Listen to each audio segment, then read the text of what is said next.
मित्रांनो, आई कुठे काय करते या मालिकेच्या आजच्या भागामध्ये संजना ज्या इन्स्टिट्यूटमध्ये काम मागायला आलेली असते तेव्हा त्या इन्स्टिट्यूटमधील सर आणि मॅडम हे संजनाची चांगली उघडणी करतात. तिला जॉब न देता ते लगेच तिच्यावर आता वेगवेगळे आरोप करू लागतात की तुम्ही तुमच्या सासू सासऱ्यांना फसवलं आहे. त्याचबरोबर ज्या अरुंधती मॅडमला तुम्ही एवढं बोलताय ना, त्या अरुंधती मॅडम खरं तर खूप डाऊन टू अर्थ आहेत आणि तुमचं आपलं वेगळंच काहीतरी सुरू असतं. मी तुमच्या सासू सासऱ्यांना फसवलं तर आहेच, तुमची केस खूप गाजली होती म्हणे. तेव्हा संजनाला अजूनच राग येत असतो. मी इथे ग्रूमिंग इन्स्टिट्यूटमध्ये काम मागायला आलेली आहे, परंतु मला इथे वेगळंच सुनावलं जात आहे असं आता संजनाला मनातून वाटत असतं. पुढे आता त्या मॅडम म्हणू लागतात, कसं आहे ना हे पहा, ती मॅडम या करोडोच्या मालकीन होत्या, म्हणजे एका करोडपतीबरोबर त्यांनी लग्न केलं होतं आणि त्यांच्या मृत्यूनंतर त्यांना खरंच करोडोची प्रॉपर्टी मिळाली सुद्धा. ती सर्व प्रॉपर्टी त्यांनी एका अनाथ आश्रमाला डोनेट करून टाकली. एवढं अरुंधती मॅडमचं मन मोठं आहे, आम्हाला माहीत आहे, त्या खूप चांगल्या आहेत आणि तुम्ही त्यांच्यावर काही पण आरोप करत असता. कोर्टामध्ये सुद्धा त्यांच्या सासूने काय सिद्ध करून दाखवलं तुम्हाला तर माहीतच असेल. त्यांच्या सासूसुद्धा त्यांच्या एवढ्याच हुशार आहेत असं म्हणून आता त्या संजनाला काम न देता खूप बोलू लागतात. तेव्हा संजना म्हणते, हे पहा, मी तुमचा ग्रूमिंग इन्स्टिट्यूटचा बिझनेस डबल करून दाखवेल, वर्षामध्ये डबल प्रॉफिट मी तुम्हाला देऊन दाखवेल. तरी त्या मॅडम आता संजनाला इथे कामावर ठेवण्यासाठी स्पष्टपणे नकार देतात. मग आता संजना म्हणते, तुमच्यासारख्या 56 मी ग्रूमिंग इन्स्टिट्यूट ओपन करून दाखवेल किंवा त्या ठिकाणी काम करून दाखवेल आणि तेथे प्रॉफिटसुद्धा कमवून दाखवेल.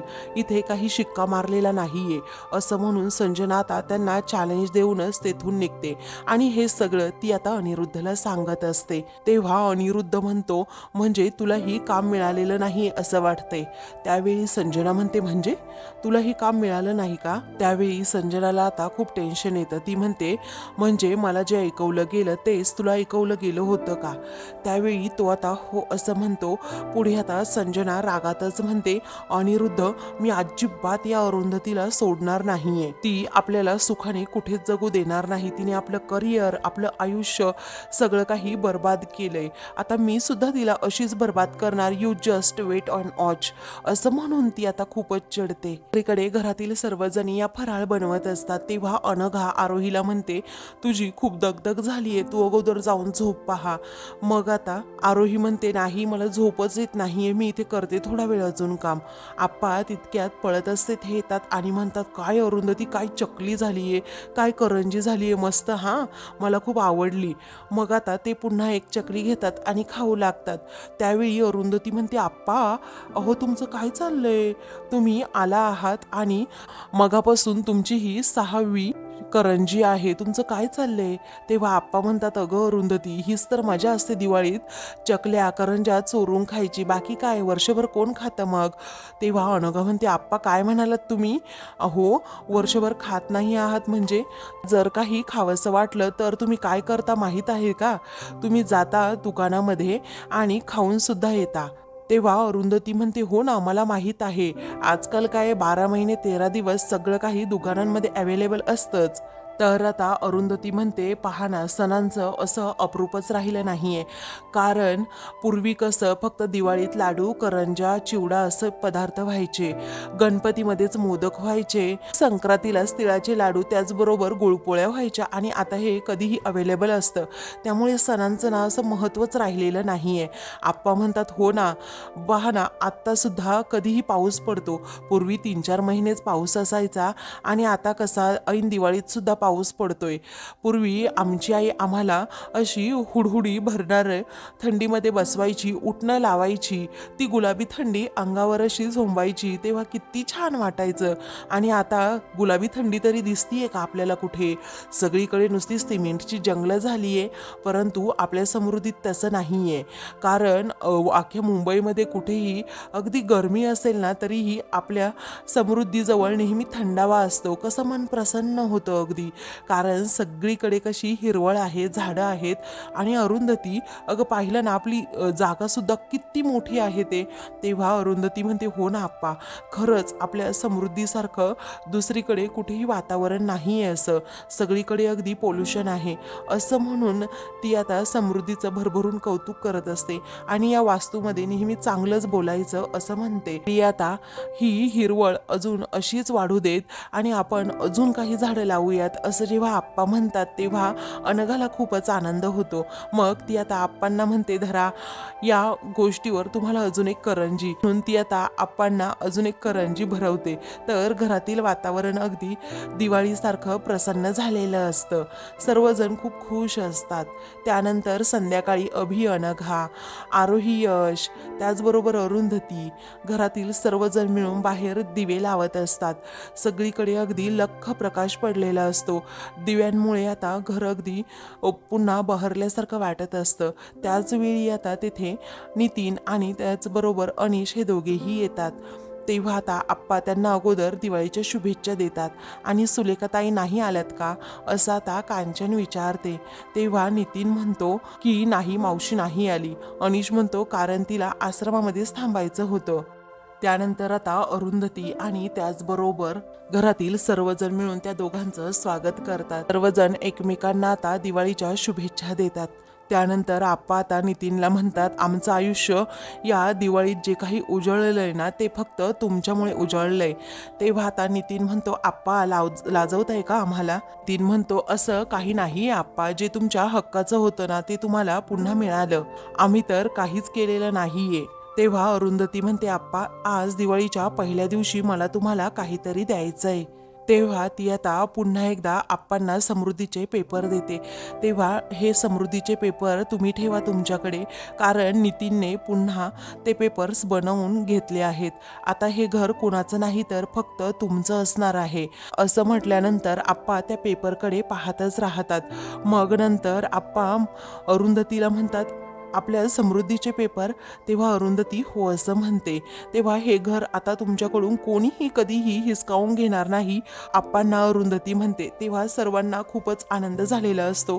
दिवाळीच्या पहिल्याच दिवशी खूप छान बातमी मिळाली आणि आपल्या समृद्धीचे हक्काचे पेपर आपल्याकडे पुन्हा आले हे पाहून आप्पांचा आनंद गगनात मावेनासा होतो. तर घरातील सर्वजण पुन्हा एकदा समृद्धीकडे अगदी डोळे भरून पाहत असतात. आता आप्पांना प्रचंड आनंद झालेला असतोच. तेव्हा ते नितीनला आणि अनिशला आतमध्ये बोलवतात. सर्वजण आता आतमध्ये जायला निघतात. तेव्हा ईशा अनिशला थांबवून घेते आणि म्हणते, अनिश, मी जे काही बोलले होते त्याबद्दल तू विचार केलास का? आपण पुन्हा एकत्र येऊ शकतो ना?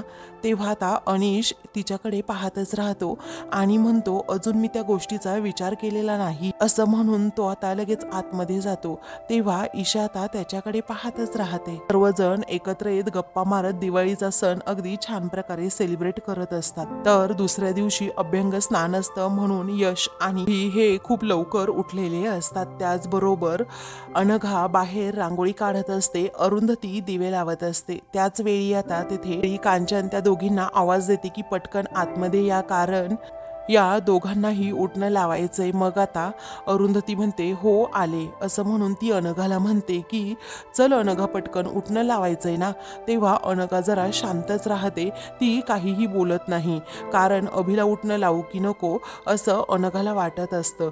त्याचवेळी अरुंधतीला समजतं की अनघाच्या मनात अजूनही अभिबद्दलचा थोडा का होईना राग आहे. म्हणूनच ती आता एकटीच आतमध्ये येते. आल्यानंतर आता पाटावर यश आणि अभि हे दोघेही बसलेले असतात. तेव्हा आता आप्पा म्हणतात, हे बघ, आरोही तयार होऊन आली आहे खरी, पण तिला घसघशीत ओवाळणी टाकायची. ती आता तुला उठणं लावणार आणि मग काय करायचं, तू तिला चांगली मस्त ओवाळणी द्यायची किंवा एखादा सोन्याचा दागिना. त्यावेळी यश म्हणतो, काय, आता मी 101 रुपये टाकेन, झाली तिची ओवाळणी. तेव्हा तिला शॉपिंगसाठी पैसे द्यायचेच आहेत असं आप्पा म्हणतात. बघ, आमच्या लग्नाला 50 वर्ष झाली तरीही मी अजूनही दिवाळीचा पाडवा काही चुकवलेला नाही. दरवर्षी पैसे टाकतो म्हणजे टाकतोच, अगदी घसघशीत ओवाळणी. तेव्हा कांचन म्हणते, काय म्हणालात, 101 रुपयाच्या वर तुम्ही रुपया टाकत नाही आणि म्हणताय की पैसे टाकतो म्हणून, तेव्हा आता तू नेहमी असे दागिने करतच असते ना, तेव्हा ते वेगळं असतं हो. हे दिवाळीच्या पाडव्याचे पैसे हक्काचे असतात किंवा काहीतरी गिफ्ट नवऱ्याकडून घ्यायचंच असतं. तुमचं काय आपलं नेहमीचंच सुरू असतं. त्यावेळी आता सर्वजण त्या दोघांवर हसतात. कांचन यशला बजावते की आरोहीला यावेळी घसघशीत ओवाळणी टाकायची. तेव्हा तो म्हणतो ती वर्षभर नुसती शॉपिंगच करत असते. तेव्हा आता ती शॉपिंग वेगळी आणि हे वेगळं असं कांचन म्हणते आणि त्या सर्वांचं पुन्हा त्याच्यावरूनच बोलणं सुरू होतं. अनघा मात्र अजूनही आलेले नसते. पुढे आता आप्पा म्हणतात की हे बघ, तू आता यावेळी काहीही माग, मी तुला ते द्यायला तयार आहे. तेव्हा कांचन म्हणते मला काहीच नको, कारण आज मी माझ्या समृद्धीत आहे ना, तेच माझ्यासाठी खूप मोठं गिफ्ट आहे. कारण मला वाटलंच नव्हतं माझ्या समृद्धीमध्ये मी पुन्हा पाय ठेवेल आणि पुन्हा कधी या घरात राहता येईल म्हणून. तेव्हा आता कांचन ही अरुंधतीचे आभार मानते आणि तुझ्यामुळेच आम्हाला हा दिवस दिसल्याचं म्हणते. तेव्हा अरुंधती म्हणते आई प्लीज सारखं सारखं असं बोलू नका ना. त्यानंतर आता सर्वजण इमोशनल झालेले असतात. तेव्हा यश म्हणतो अरे चला आम्हाला उठणं वगैरे लावायचं आहे की नाही. त्यावेळी आता अभि म्हणतो हो ना, नाहीतर मी अशी आंघोळ करून येतो पटकन. आप्पा पहा ना कसे रेडी होऊन आले आहेत, म्हणजे टेन्शनच नको. त्यावेळी आता आप्पा म्हणतात अरे अगोदरच अंघोळ करून बसलेलं बरं, नाही तर उगीच तुमच्यासारखे प्रॉब्लेम व्हायचे. तेव्हा सर्वजण हसतात. मग आता यश म्हणतो आई चल लावू उठणं. तेव्हा अरुंधती म्हणते आता मी नाही लावणार हा, आता आरोही यश तुला लावेल उठणं. ही आरोही आता यशकडे पाहतच राहते. तेवढ्यातच अनघा आता तेथे येते. तर कांचन म्हणते अगं अनघा ऐक ना, तू पटकन अभिला उठणं लावून घे ना, तो केव्हाचा थांबलाय. तेव्हा आता अनघाला त्याला उठणं लावायचंच नसतं, म्हणून आता ती म्हणते माझे हात रांगोळीचे आहेत, तुम्ही तोपर्यंत लावा कुणीतरी उठणं, म्हणजे ताई लावतील किंवा आजी तुम्ही लावा की. तेव्हा आता अभिला खूप वाईट वाटतं, तर अरुंधतीला पण वाईट वाटतं आणि ती अनघाकडे अभिकडे पाहतच राहते. या दोघांमधील दुरावा कधी संपेल असं तिला आता वाटत असतं. तेव्हा कांचन पुढे येते आणि अभिला उठणं लावते, तर आरोही यशला उठणं लावते. मग त्यानंतर आता त्यांचा उठणं लावण्याचा कार्यक्रम होतो. तेव्हा घरातील सर्वजण आता बाहेर येतात. आप्पा सर्वांना आपल्या समोर उभे करतात आणि डाव्या पायाच्या अंगठ्यामध्ये कारोटं पकडायला सांगतात आणि ते फोडायला सांगून त्याचा एक एक घास खायला सांगतात. तेव्हा सर्वजण आता आप्पा सांगेल त्याप्रमाणेच करतात. तेव्हा घरातील सर्वजण एकमेकांच्या एक्सप्रेशन पाहत असतात, कारण ते आता कडू लागत असतं. त्यामुळे आता आप्पा हे सर्वांवर हसतात. मग कांचन तर आपला चेहराच लपवती, तर सर्वजण अजूनच हसू लागतात. त्यानंतर घरात सर्वजण येतात. मग आता कांचन म्हणते चला फराळ घेऊन या. तेव्हा आरोही आणि अनघा सर्वांना फराळ देतात. तेव्हा वा वा चकली खूप खुसखुशीत झाली असं आता आप्पा म्हणतात. या चकलीची भाजणीची रेसिपी आम्हाला ताईने सांगितली होती असं अनघा म्हणते. तेव्हा कांचन म्हणते काय ग, अगं मी तुम्हाला काहीच पदार्थ करायला शिकवले नाही का. त्यावेळी आरोही म्हणते कसं आहे ना, चकली ही ताईने बनवायला शिकवली आणि बाकी सगळे पदार्थ अनारसे, करंजी, शंकरपाळी हे सगळे आजीच्या सुपरविजन खालीच झाले आहेत. आजी जसं सांगेल तेच प्रमाण आम्ही टाकले आणि तसंच आम्ही सर्व पदार्थ बनवले आहेत. तेव्हा सर्व पदार्थ अगदी अप्रतिम झाले आहेत असं आता यश म्हणतो आणि सर्वजण फराळावर अगदी ताव मारत असतात. त्यानंतर अभि म्हणतो मला तुम्हाला काहीतरी सांगायचे. आता अभि असं सिरियसली काहीतरी बोलल्यानंतर सर्वांना जरा बसतो. सर्वजण अभिकडे पाहत राहतात. तेव्हा तो म्हणतो सिरियस नाहीये, मला तुम्हाला काहीतरी आनंदाची बातमी सांगायची आहे. तेव्हा सर्वजण मोकळा श्वास घेतात. अभिचा आतापर्यंतचा रेकॉर्ड पाहता अभि अजून काही उद्योग करतो की काय अशी भीती सर्वांच्या मनात असते. तेव्हा अभि हा आता सर्वांना म्हणतो मला अगोदरच्या हॉस्पिटलमध्ये पुन्हा नोकरी मिळाली आहे. हे ऐकताच सर्वांना आनंद होतो. मग आता अरे वा अभि कॉंग्रॅच्युलेशन्स असं आता यश म्हणतो. ईशा देखील त्याचं अभिनंदन करते. अरुंधती देखील अभिनंदन करते आणि विचारते काय रे हे कसं घडलं. मग आता अभि सांगू लागतो गाई मी मॅडमकडे गेलो होतो त्यांना भेटायला आणि त्यांना सर्व सिच्युएशन सुद्धा सांगितली. मग त्या मला म्हणाल्या की हे बघ मी तुला असंच काम दिलं नसतं, परंतु तू येऊन इथे स्पष्टपणे बोललास आणि सगळं काही खरं सांगितलं. मागे जे काही प्रकरण झालं होतं ते सगळं काही तू खरं बोललास म्हणून मी तुला हा जॉब देतीये. त्यावेळी अनघाला सुद्धा जरा आनंद होतो. मग अनघा अभिकडे पाहतच राहते. त्यावेळी आता सर्वजण त्याचं अभिनंदन करतातच आणि त्याच्यावर खुश असतातच. पण आता तो म्हणतो की दिवाळीनंतर लगेच त्यांनी मला जॉईन व्हायला सांगितलंय. अरुंधती म्हणते तुझं सगळं चांगलं होऊ देत बाळा आणि तुझ्या आयुष्यात असाच आनंद येऊ देत. तू बाळा अगोदर देवाला नमस्कार कर. तेव्हा आता तो ठीक आहे असं म्हणतो. अरुंधतीचे देखील आशीर्वाद घेतो आणि देवाला सुद्धा नमस्कार करतो. पुढे आता यश म्हणतो अभि हे बघ देवानेच तुला संधी दिली आहे, संधीचं तू सोनं कर. तेव्हा आप्पा आता अभिला म्हणतात बाळा हे बघ देवाने संधी दिली आहे, आता या संधीचं तू सोनं कर.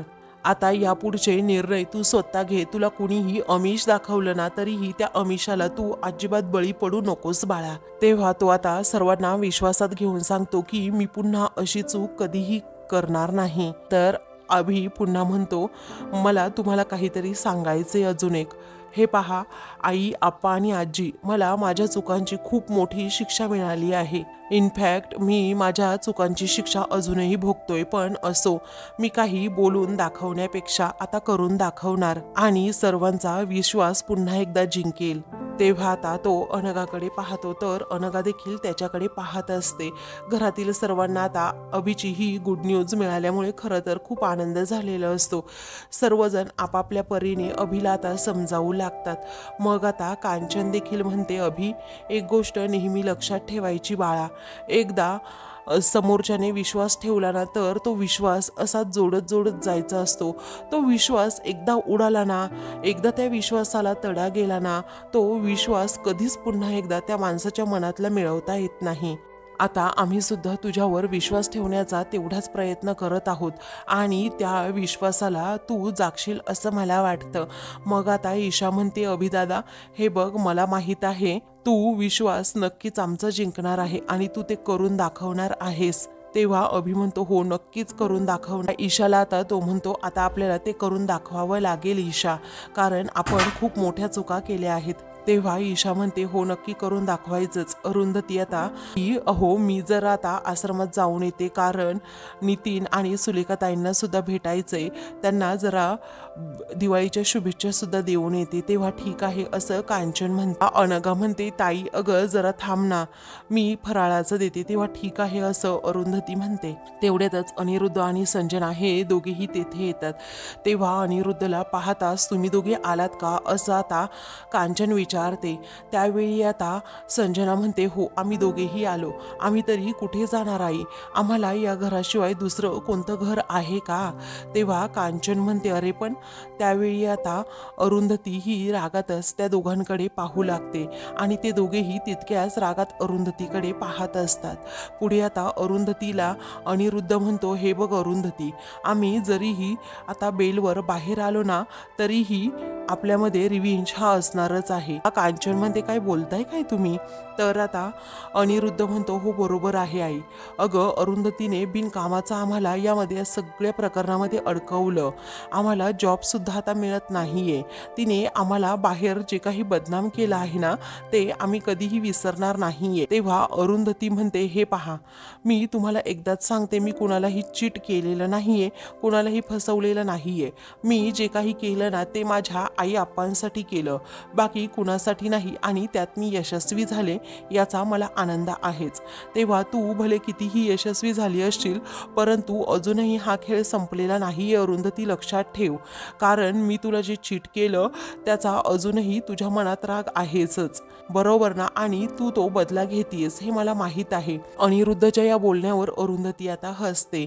पुढे आता संजना मोठ्या तोऱ्यातच म्हणते हे बघ तुझी गाठ अजूनही माझ्याबरोबर आहे. तुला वाटत असेल की आम्ही सोडून जाऊ तर तसं अजिबात होणार नाहीये आणि आम्ही तुम्हाला इथे राहायलाच नको असेल तर एक काम करा, आमच्या शेअरचे मार्केट रेट प्रमाणे आम्हाला पैसे द्या, म्हणजे तुम्हीही मोकळे आणि आम्हीही मोकळे. आहेत का तेवढे पैसे तुमच्याकडे असं संजना मोठ्या तोऱ्यातच विचारते. त्यावेळी आता सर्वजण तिच्याकडे पाहतच राहतात. तर आता संजनाने जी काही अट घातलेली असते ती अट आता कोणालाच मान्य नसते, कारण संजनाने घरातून निघून जावं असं सर्वांना वाटत असतं. संजना अनिरुद्धने दुसरं काहीतरी त्यांची सोय करावी हीच सर्वांची आता अपेक्षा असते. तर आता मित्रांनो, पुढील भागामध्ये अनिरुद्ध आणि घरातील सर्वजण दिवाळी सेलिब्रेट करत असतात. सर्वजण बाहेर अंगणात असतात. तेवढ्यातच भोसलेची माणसं आता तेथे येतात आणि ती आल्यानंतर आता अनिरुद्धला धमकी देऊ लागतात, लवकरात लवकर आम्हाला आमचे पैसे पाहिजे आहेत, भोसले सरांनी तसं सांगितलंय. तेव्हा आता घरातील सर्वजण आता पुन्हा खूप घाबरतात आणि अनिरुद्धला म्हणतात, हे काय चाललं आहे अनिरुद्ध. अनिरुद्ध त्या माणसांना ढकलतो आणि म्हणतो की तुम्हाला पैसे मिळणार नाही, जाऊन सांग तुझ्या त्या भोसलेला नाही मिळणार पैसे. तेव्हा मुदतीत पैसे दिले नाही तर मग बघा काय करू, असं आता रागातच पुन्हा ती माणसं ओरडतात. मग आता अनिरुद्ध त्यांना ढकलून देतो आणि म्हणतो निघा इथून, मी देणार नाही म्हणजे नाही. तेव्हा आता पुढे काय काय याचे परिणाम होतील ना ते भोगायला तयार राहा, असं रागातच आता ती माणसं म्हणतात, तेथून जातात. इकडे ईशा ही एकटीच घराबाहेर पडलेली असते. तेवढ्यातच ती माणसं पुन्हा आता तिला धमकवतात. त्यानंतर ती घरी येते आणि घरातील सर्वांना या प्रकाराबद्दल सांगते. तेव्हा अरुंधती आता संजनाला जोरात बाजूला ढकलून देते आणि म्हणते, माझ्या मुलीच्या जीवावर उठलीस, असं म्हणून ती आता खूप तडातड बोलू लागते. अनिरुद्ध रागातच अरुंधतीला म्हणतो, वेड लागलंय का तुला. तेव्हा अरुंधती म्हणते, हो वेड लागलंय मला माझ्या मुलांचं. जर माझ्या मुलीच्या केसालाही इथून पुढे धक्का लागला ना, एकेकाला उभा चिरून टाकीन, असं म्हणून आता अरुंधती सर्वांना धमकीच देते. तेव्हा ईशा खूप रडत असते. अशाच मालिकेंचे पुढील भाग पाहण्यासाठी चॅनलला सबस्क्राईब करा.